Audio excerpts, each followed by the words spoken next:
Hello students, चलो laws of motion के lectures को आगे बढ़ाते हैं बच्चों। और आज के लेक्चर में हम लोग एक बहुत ही इंटरेस्टिंग सा टॉपिक पढ़ने वाले हैं जो कि है apparent weight of a man in an elevator. Women भी हो सकता है, किड भी हो सकता है, बोलते ऐसे हैं। तो एलिवेटर मतलब लिफ्ट। तो लिफ्ट में आप सपोज करो कि एक वेइंग मशीन रखी है। आप जब उस वेइंग मशीन पे खड़े होगे तो वेइंग मशीन आपका जो वेट शो करेगी वो वेट उस वेट से डिफरेंट हो सकता है जो आपने ग्राउंड पे उस वेइंग मशीन को रख के मेजर किया था।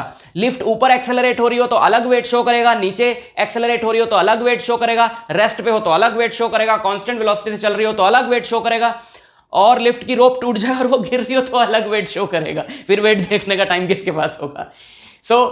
अच्छा, ऐसा क्यों होता है बच्चों? जब भी हम वेइंग मशीन पे खड़े होते हैं तो वेइंग मशीन हमें हमें नॉर्मल रिएक्शन दिखाती है। जैसे आप वेइंग मशीन पे खड़े हो, है ना, वेइंग मशीन पे आपने अपना वेट डाला नीचे और उसने नॉर्मल रिएक्शन दिया ऊपर, तो वेइंग मशीन क्या दिखाती है? नॉर्मल रिएक्शन दिखाती है। नॉर्मल सिचुएशन में क्या है कि भाई जितना मेरा वेट है उतना ही ग्राउंड को या जिस चीज पे मैं खड़ा हूं उसको नॉर्मल रिएक्शन देना पड़ेगा। आपको बताया ना n equal to M G, तो वो n दिखाती है और n क्योंकि mg के बराबर होता है तो हम समझ जाते हैं। लेकिन अगर आप उस पर वजन दो, ऐसे उसको दबाओ, तो वेट आपका बढ़ा क्या? नहीं, आपका वेट तो उतना ही रहेगा ना। लेकिन जब आप उस पर वजन देते हो तो आप देखोगे कि उसका जो रीडिंग है वो बढ़ती है, क्योंकि जब आप उस पर और ज्यादा दबा रहे हो, वजन दे रहे हो, तो आप उस पर जब फोर्स ज्यादा लगा रहे हो तो उसको सपोर्ट करने के लिए नॉर्मल रिएक्शन भी ज्यादा लगाना पड़ रहा है, तो वो नॉर्मल रिएक्शन दिखाती है। तो अगर किसी सिचुएशन में जब आप वेइंग मशीन पे खड़े हो और नॉर्मल रिएक्शन बदल जाए तो वो अलग नॉर्मल रिएक्शन दिखाएगी, है ना। तो वही आपका वेट है जिसको हम कह रहे हैं apparent weight of a man in an elevator, की अलग अलग सिचुएशंस में अलग अलग आता है। तो इसका थोड़ा सा साइंस हम डिटेल में समझ लें। Apparent weight of a man in an alligator, नहीं एलिवेटर, जो आपको एलिवेशन दे, जो आपको उठाए, नीचे भी लाती है। पता नहीं नाम इसका एलिवेटर क्यों होता है। देखो, मान लो ये एक एलिवेटर है और इस एलिवेटर में एक वेइंग मशीन पे एक भाई साहब खड़े हैं, टिंकू जी। चलो मैं खड़ा हूं, ठीक है, ये मैं खड़ा हूं इस वेइंग मशीन पे, और ये अभी सिचुएशन हम ये मान लेते हैं कि ये एलिवेटर हमारा रेस्ट पे है, ठीक। तो इस पे यानी कि मेरे पे क्या क्या फोर्सेस लगेंगी? एक तो mg डाउनवर्ड लगेगा, है ना, और एक ये नॉर्मल रिएक्शन अपवर्ड लगेगा। और ये एलिवेटर रेस्ट पे है, ये कहीं नहीं जा रहा। इसका मतलब n इक्वल टू क्या होगा? n इक्वल टू mg होगा। यानी कि ऐसी सिचुएशन में जो मेरा mg, देखो मेरा ट्रू वेट है, एक को हम लोग बोलो ना एपेरेंट वेट, जो रीडिंग में आएगा, और एक्चुअल में जो है वो मेरा ट्रू वेट है। तो यहां पर ये जो दिखाएगा वो mg के बराबर दिखाएगा नॉर्मल रिएक्शन जो है। जो वेइंग मशीन दिखाएगी इस सिचुएशन में जब एलिवेटर रेस्ट पे हो, this situation is equivalent to that कि मैं नॉर्मली वेइंग मशीन पे अपना वेट मेजर कर रहा हूं, तो ऑब्वियसली वही दिखाएगी जो मेरा वेट है। तो यहां पर दिखाएगा एक्चुअल वेट के बराबर, ठीक। अच्छा, हम सिचुएशन थोड़ी सी बदल दें। ये एलिवेटर है और इस एलिवेटर के ऊपर रस्सी लगी होती है ना, रस्सी मतलब लोहे की, स्टील की रोप्स लगी होती है जिससे जुड़ी होती है, तो ये वो रोप है। इसका भी अभी आगे काम आएगा, इसलिए मैंने बना दी, ठीक है। This is situation number 1। इस सिचुएशन में ये कौन सी सिचुएशन है? Elevator is at rest, elevator is at rest, ठीक। Situation number 2, elevator is moving upward और डाउनवर्ड, इज मूविंग अपवर्ड और डाउनवर्ड, कैसे भी, with constant velocity, with constant velocity. अगर एलिवेटर अपवर्ड या डाउनवर्ड जा रहा हो विद कांस्टेंट वेलोसिटी, तब भी नेट फोर्स बराबर होगी, क्योंकि अगर किसी तरफ नेट फोर्स ज्यादा होती, किसी तरफ फोर्स ज्यादा होती, तो वो कांस्टेंट वेलोसिटी से क्यों जाता? वो तो एक्सेलरेट होता, है ना। So elevator is moving upward और डाउनवर्ड विद कांस्टेंट वेलोसिटी, तो n equal to mg। Again, अगर एलिवेटर ऊपर जा रहा हो या नीचे जा रहा हो विद कांस्टेंट वेलोसिटी, तब भी आपको वेइंग मशीन जो वेट दिखाएगी वो आपके ट्रू वेट के बराबर होगा। mg क्या है? ट्रू वेट है। mg क्या है? ट्रू वेट है, ठीक। अच्छा, number 3, elevator is accelerating upwards,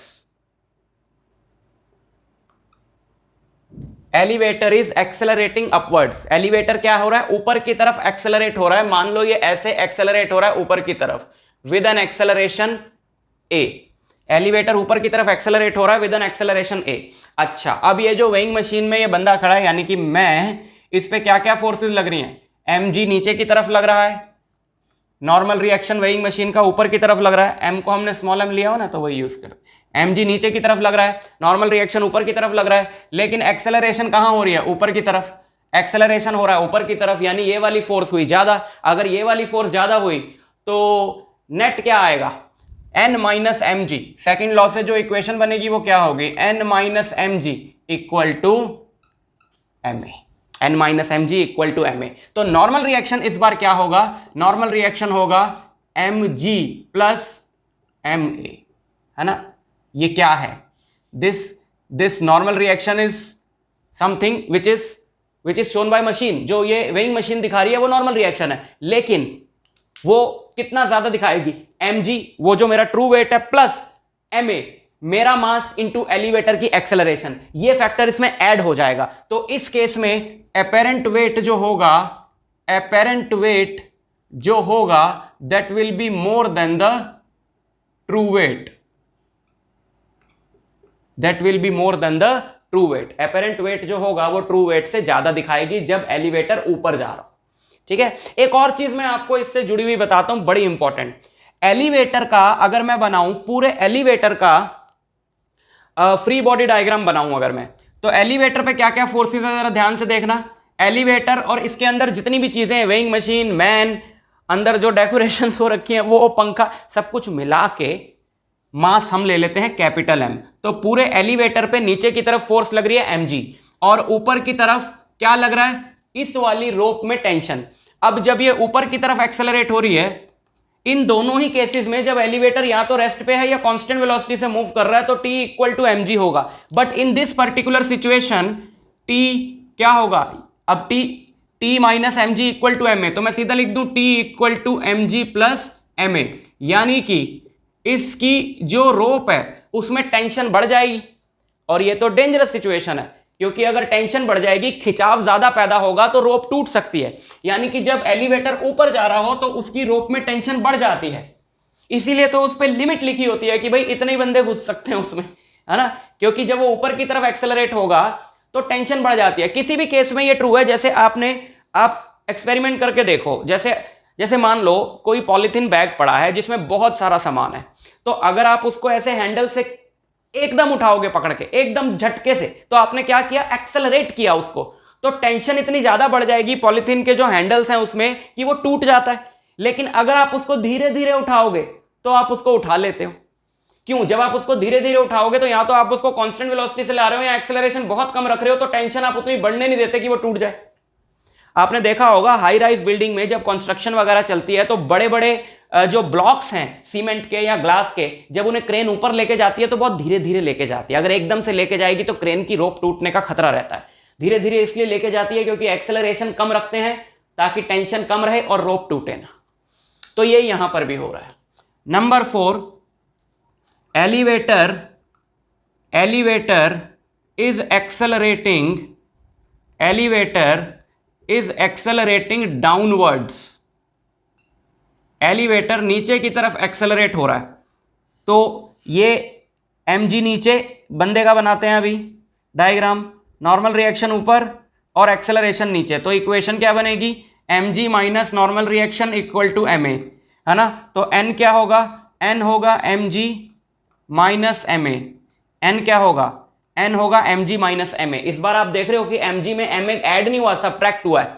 तो यहां पर हम लोग बोल सकते हैं कि apparent weight is less than the true weight. Apparent weight is less than the true weight. और इस सिचुएशन में जो टेंशन आएगी एलिवेटर की रोप में वो आएगी, अच्छा यहां पर कैपिटल M कर लो ना, यहां पर स्मॉल m नहीं है, पूरे एलिवेटर और उसके अंदर के सारी चीजों का मास है ना। यहां पे ये टेंशन आएगी कैपिटल mg माइनस ma, यानी टेंशन हो जाएगी कम। तो कोई टेंशन नहीं एलिवेटर जब नीचे जा रहा हो, ठीक। अच्छा सोचो एलिवेटर की रोप ब्रेक हो जाए और एलिवेटर गिरे G से, very dangerous situation. Free fall की बात करें अगर हम, कि एलिवेटर की जो रोप है ये टूट गई और एलिवेटर जो है वो नीचे गिर रहा है विद एक्सेलरेशन जी। ऑब्वियसली अगर रोप टूट जाएगी, वो नीचे गिरेगा, तो उसकी एक्सेलरेशन क्या होगी, जी होगी। तो क्या होगा देखो, एन। नॉर्मल रिएक्शन क्या होगा, नॉर्मल रिएक्शन होगा mg minus mg, mg minus mg, यानी कि नॉर्मल रिएक्शन क्या होगा, जीरो। तो वेइंग मशीन क्या आपका वेट दिखाएगी, वेइंग मशीन आपका वेट नहीं दिखाएगी, क्योंकि जब आप उस पर कोई वजन ही नहीं दे रहे हो, आप उस पर वजन दोगे, वो उसको सपोर्ट करेगी तो वो आपका वेट दिखाएगी। अब आप सोचो कि वेइंग मशीन भी ऐसे ऐसे ही नीचे गिर रही है और आप भी जी से ही नीचे गिर रहे हो। अगर ये रोप टूट गई तो लिफ्ट और उसके अंदर जितनी भी चीजें हैं वो फ्री फॉल यानी एक्सेलरेशन ड्यू टू ग्रेविटी की वैल्यू से नीचे गिरेंगे। तो वेइंग मशीन भी उतनी एक्सेलरेशन से नीचे गिर रही है, उसके ऊपर आप खड़े हो, वो भी उतनी एक्सेलरेशन से नीचे गिर रहा है, आप भी मतलब उतनी एक्सेलरेशन से नीचे गिर रहे हो। गिरने वाली सिचुएशन में आपको डाल दिया मैंने, देखो बाकी में मैं हूं, ठीक। तो आप सिर्फ कहने को ही उसके साथ कांटेक्ट में हो, आप उस पर कोई फोर्स तो लगा नहीं रहे हो। तो जब वो आप उस पर फोर्स लगा ही नहीं रहे हो तो उसको सपोर्ट करने के लिए कोई वेट भी नहीं देना पड़ेगा, तो वो नॉर्मल रिएक्शन क्या दिखाती है, जीरो। ठीक है, तो नॉर्मल रिएक्शन यानी आपका वेट उस वक्त वो क्या दिखाएगी, जीरो। और tension, tension in the rope is also zero. भैया जब रोप ही टूट गई तो टेंशन क्या, टेंशन तो तब है ना जब उसको सपोर्ट करने के लिए वो उठा रही हो ऐसे, तभी तो खिंचाव पड़ेगा उसमें। रोप टूट गई तो टेंशन जीरो होती है हमेशा। और अगर एक्सेलरेशन मोर देन जी हो जाए, ये क्या सिचुएशन है अभी बताते हैं। अगर एक्सेलरेशन मोर देन जी हो जाए तो ये आएगा नेगेटिव, नॉर्मल रिएक्शन नेगेटिव। आपका जो अपेरेंट वेट है वेइंग मशीन, वो क्या शो करेगी, नेगेटिव। अभी नेगेटिव अपेरेंट वेट का क्या मतलब है, पॉजिटिव का मतलब है नीचे की तरफ, तो नेगेटिव को मतलब हुआ ऊपर की तरफ। तो इस सिचुएशन में आप एलिवेटर के ग्राउंड को छोड़ के, इसमें भी आप ही हो, एलिवेटर के ग्राउंड को छोड़ के ऊपर उठ जाओगे, ऊपर उठ जाओगे हैं। ऐसा कैसे होगा, उड़ने लगेंगे क्या हम, नहीं। क्या है कि जब एलिवेटर जी से गिर रहा हो और आपकी एक्सेलरेशन जो है, मतलब एलिवेटर की एक्सेलरेशन सॉरी जी से ज्यादा है, लेकिन आपकी तो जी ही रहेगी ना। तो अगर एलिवेटर की एक्सेलरेशन जी से ज्यादा, देखो छोटा सा एक्सपेरिमेंट यहां पे मैं आपको करके दिखाता हूं। एलिवेटर की एक्सेलरेशन जी से ज्यादा है और आपकी जी है, ये एलिवेटर है, इस पे आप बैठे हो ये, ठीक। अब अगर मैं दोनों को मतलब मैं नीचे हाथ छोड़ दूं तो ये दोनों चीजें गिरेंगी, तो कांटेक्ट में रहेंगी। लेकिन आप सोचो अगर मैं बुक को जी से ज्यादा से फेंकना चाहूं, फेंकूंगा नहीं, अच्छी बार मैं बुक नहीं फेंकूंगा। अगर मैं इसको सिर्फ एक्सपेरिमेंट करके दिखा रहा हूं, अगर मैं इसको जी से ज्यादा से फेंकूं और ये जो पेन है यानी कि आप, ये जी से ही गिरे तो इनका कांटेक्ट टूट जाएगा। तो विद रिस्पेक्ट टू बुक ऐसा लगेगा पेन ऊपर जा रहा है, देखो, है ना। तो ये है कहानी, ये है कहानी, ठीक। समझ में आ गए आपको सारी सिचुएशंस, ओके। अब मैं कराता हूं इस पे बेस्ड कुछ चमकदार न्यूमेरिकल्स, नीट जेई वगैरह में जो आते रहते हैं वैसे ही। तो दो क्वेश्चन यहां पर मैंने लिख लिए हैं, नीट 2011 का है, 2003 का है, और बिल्कुल ऐसे क्वेश्चंस और बहुत सारे ईयर्स में आए हुए नीट में, ये दोनों मैं आपसे डिस्कस कर लूंगा, आपको सारी कहानी समझ में आ जाएगी। और आपकी प्रैक्टिस के लिए वर्कशीट का लिंक नीचे डिस्क्रिप्शन में दे दूंगा, उसी टाइप के क्वेश्चंस का जो नीट में आए हैं, बिल्कुल वही क्वेश्चंस या उस टाइप के क्वेश्चंस का, तो आप प्रैक्टिस कर लेना। सो पहला क्वेश्चन है पर्सन ऑफ मास 60 kg, तो m कितना दिया हुआ है, 60 kg, ठीक। Is inside a lift of mass 940 kg, lift का मास चलो कैपिटल M ले लेते हैं, 940 kg, ठीक। and press the button on control panel, the lift starts moving upward with acceleration of 1 meter per second square. If g is 10, the tension in the supporting cable, देखो जब upward जाती है तो tension in the supporting cable is total mass into G plus total mass into A. So total mass कितना है, इसको चलो m dash ले लेते हैं, टोटल मास को m लिया ना, 940 प्लस 60 1000, तो 1000 कॉमन आ गया, अंदर बचेगा g प्लस a 11,000 न्यूटन, ठीक। Tension in the supporting cable is 11,000 newton. अच्छा इस पे आ जाओ, a monkey of mass 20 kg is holding a vertical rope, the rope will not break. पहले तो मंकी बना लें, ये है रोप और इस पे चढ़ रहा है एक मंकी, ठीक है, एक मंकी। तो मंकी का मास कितना है, 20 kg, मंकी का मास हम लोग ले लेते हैं small m, it is 20 kg। The rope will not break when a mass of 25 kg is suspended from it, but it will break if mass exceeds 25 kg. अच्छा तो रोप मैक्सिमम कितना झेल सकती है, 25 kg का झेल सकती है, यानी टेंशन कितनी हो सकती है मैक्सिमम रोप में, 25 इंटू 10 250 न्यूटन फोर्स होती है ना टेंशन। तो अगर वो मैक्सिमम मास 25 kg झेल सकती है तो वेट कितना झेल सकती है, 25 इंटू 10 250 न्यूटन, ठीक। इससे ज्यादा पे वो टूट जाएगी। What is the maximum acceleration with which monkey can climb up the rope? तो जब वो ऊपर जाएगा तो टेंशन क्या होगी? टेंशन होगी mg प्लस ma। तो बताओ मैक्सिमम कितनी एक्सेलरेशन से जा सकता है? t होना चाहिए मैक्सिमम 250।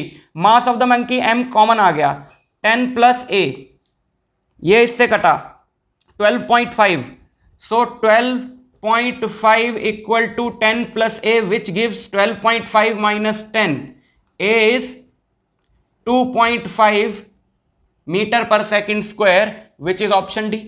इस तरह के क्वेश्चन से यार 4 लाइन में निपट जाएंगे शॉर्ट में। अब वहां पे सोचने मत बैठना mg प्लस ma आएगा, याद करो इसको कि जब अपवर्ड जाता है तो बढ़ता है mg प्लस ma, डाउनवर्ड जाता है तो mg माइनस ma। ये दो ही केसेस तो हैं यार, फ्री फॉल वाला डाउनवर्ड वाले में कवर हो जाएगा, और जो रेस्ट वाला है या कांस्टेंट वेलोसिटी से मूव करने वाला है उसमें तो n इक्वल टू mg आएगा, उसमें तो चेंज होता ही नहीं, नॉर्मल रिएक्शन है टेंशन। ठीक है, तो ये है बच्चों apparent weight of a man in an elevator. मैं आपसे मिलता हूं नेक्स्ट वीडियो लेक्चर में, तब तक के लिए ऑल द वेरी बेस्ट।